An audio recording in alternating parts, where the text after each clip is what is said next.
Приветствую вас на канале Техревизор. Для этого рейтинга я отобрал 5 отличных смартфонов, которые буквально созданы для игр. Конечно, это не отменяет другие мелочи типа камеры и фотографических способностей. Но в игровом девайсе акцент сделан только на производительности, охлаждении, экране, отклике и других удобствах. А камерафоны можно поискать в другом рейтинге. На этом канале есть куча разных подборок, разделенных по бюджетам и брендам. Здесь же только мобильный гейминг, только хардкор. В эти 5 моделей я уместил и простые, доступные смартфоны, и среднебюджетные, и флагманские. В общем, найдется хотя бы один вариант под любой бюджет. Конечно, если он составляет не 5000 рублей. В общем, давайте расскажу о каждом участнике подробнее, а вы уже сами определите, что лучше вам подойдет. Ну и не забудьте подписаться на канал, поставить лайк и нажать на уведомления. Ну что, поехали!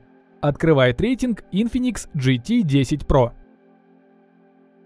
Первый игровой смартфон этого бренда, между прочим, самый доступный в этом рейтинге. То есть это минимум, что вы можете рассмотреть для более-менее адекватного гейминга. Первым, что бросается в глаза – дизайн. Но игровые смартфоны всегда выделялись неординарными решениями, но даже в бюджетном сегменте про это не забыли. Есть в более сдержанном серебристом цвете и в более цепляющем ярком черно-золотом исполнении. Марки, правда, все отпечатки собирает, но проблема решается чехлом. В руках лежит удобно, в принципе, типичный современный кирпичик с диагональю 6,67 дюйма. Разрешение при этом 2400 на 1800 пикселей, то есть Full HD+. Ну и частота обновления 120 Гц, чтобы в играх картинка была как можно плавнее. Правда, проц у него стоит не такой, чтобы прям врубать ультра настройки и наслаждаться плавностью. Но тем не менее, это Mediatek 8055G, тоже не хрен собачий. По сути, это ребрендинг Dimensity 1300. Много ядер, высокая тактовая частота, мощный графический проц. Вместе с 8 гигабайтами оперативы получается уверенный такой аппарат. На близких к максималкам в танках и стендов 120 кадров, PUBG 90, колда Genshin и Asphalt 9 60. В общем, дает уверенные 60 в любой современной новинке, только с настройками графики лучше не наглеть. По автономности не могу выделить чего-то особенного. Стандартная батарея на 5000 мАч, которая держит около 6 игровых часов. Заряжается быстро, за час с копейками. Ну и по камерам ничего не скажу. Снимает видео в своих 4К 30 FPS, делает средние по детализации и цветопередаче снимки. Если вам нужен более классический игровой смартфон, без хитро выдуманного дизайна, то рассмотрите вот этот Tecno Camon 20 Pro. Вполне сдержанная внешность, которая вообще не говорит об игровом предназначении. Правды ради, бренд не то чтобы пытается продвинуть его в рынок геймеров. Тем не менее, по своим параметрам, смарт уж точно можно отнести к игровым решениям. Стоит он плюс-минус тех же денег, и на выходе получаем по сути плюс-минус тот же смартфон, только немного другой внешне. Есть в двух цветах, голубом и черном. Задняя крышка у него из эко-кожи, не маркая. В руках смарт лежит уверенно, не выскальзывает. Не обязательно даже чехол надевать. Хотя разбить AMOLED-матрицу вряд ли кому-то захочется. Экран здесь ведь тоже не такой бюджетный. Full HD+ разрешение, диагональ 6,67 дюйма, частота обновления 120 Гц. Выдает яркое, насыщенное и точное изображение, да еще и плавное. Даже ленту в соцсетях листать намного приятнее в 120 Гц.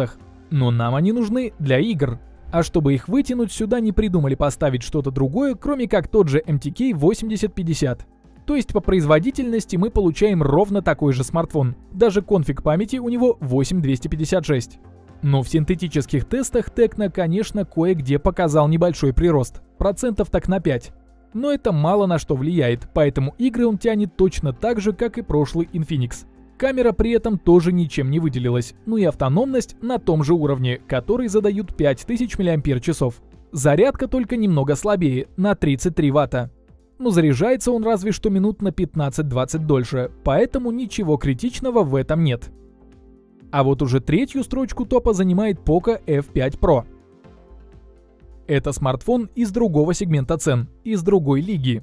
Из интересного, в какой-то степени прорывного, экран. Тут стоит модернизированная Flow AMOLED-матрица, которая отличается от обычной своей гибкостью.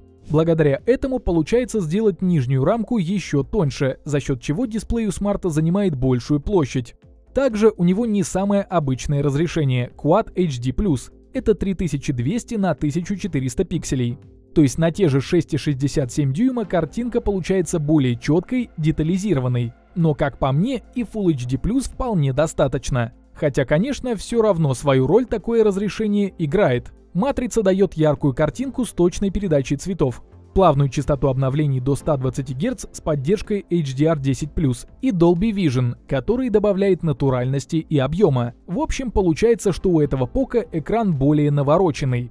Ну и процессор, само собой, тут стоит покруче – Snapdragon 8 Plus первого поколения. Довольно горячий, но в то же время эффективный процессор, который выдаст стабильные 60 FPS в Genshin Impact на высоких настройках графики. PUBG 120 не набрал, чуть меньше. Плавность еще зависит от времени игры, когда проц в нагретом состоянии, а когда в холодном. Но в его оправдании скажу, что остывает он так же быстро, как и нагревается. Достигнуто это за счет технологии Liquid Cool 2.0 с новым многослойным дизайном для высокопроизводительного отвода тепла. В тестах на автономность Poco F5 Pro показал, что в игровом режиме может продержаться до 6-7 часов. При этом заряжается до 100% минут так за 45 за счет мощного блока питания на 67 Вт. Ну и последние два места я посвятил топовым флагманам в игровом сегменте. На вторую строчку поставил Nubia Red Magic 8S Pro. Наверняка вы и не слышали об этом смарте. Да, не такой популярный, как все прошлые бренды, но он и дороже предыдущих конкурентов. Хотя здесь уж точно есть за что платить. В первую очередь за внешний вид. Это здоровый толстый кирпич с большим экраном в 6,8 дюйма. Но больше всего интересен кулер, встроенный прямо в корпус, имеющий специальные отверстия на торце.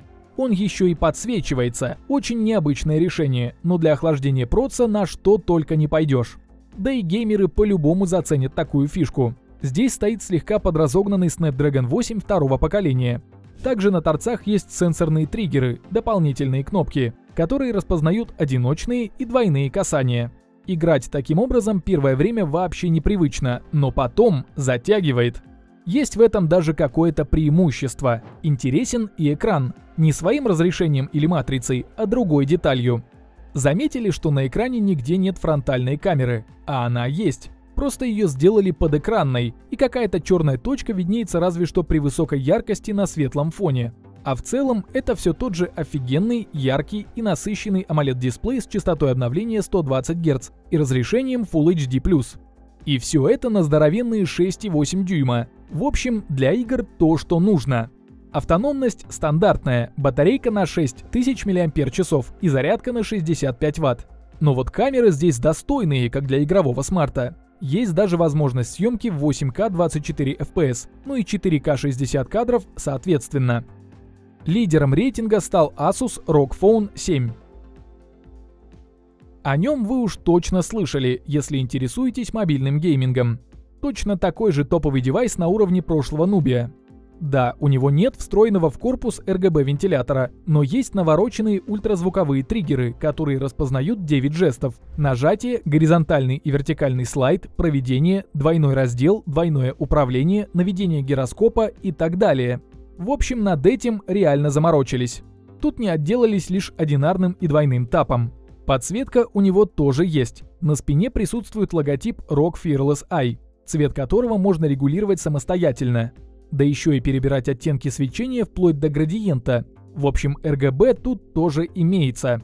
Процессор сюда поставили тот же самый, что и в прошлой Nubia, Snapdragon 8 второго поколения. Только он стоковый, без всяких улучшайзингов. Но игры тянет все равно отлично, охлаждается тоже эффективно. Поэтому вопросов нет. Кстати, у Asus есть интересный девайс AeroCool Active, конструкция, которая отдельно крепится на корпус и винтом охлаждает весь смартфон.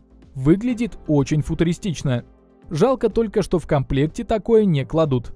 Экран у этого смартфона выделился только частотой обновления. Нет какой-то подэкранной камеры или особенной матрицы. Тут вполне классная проработанная AMOLED с частотой до 165 Гц, прям как игровой монитор. Разрешение все тоже 2448 на 1080 пикселей. Ну и диагональ приличных размеров 6,8 дюйма. В общем, получается, что этот Asus одно из лучших игровых решений в топовом сегменте.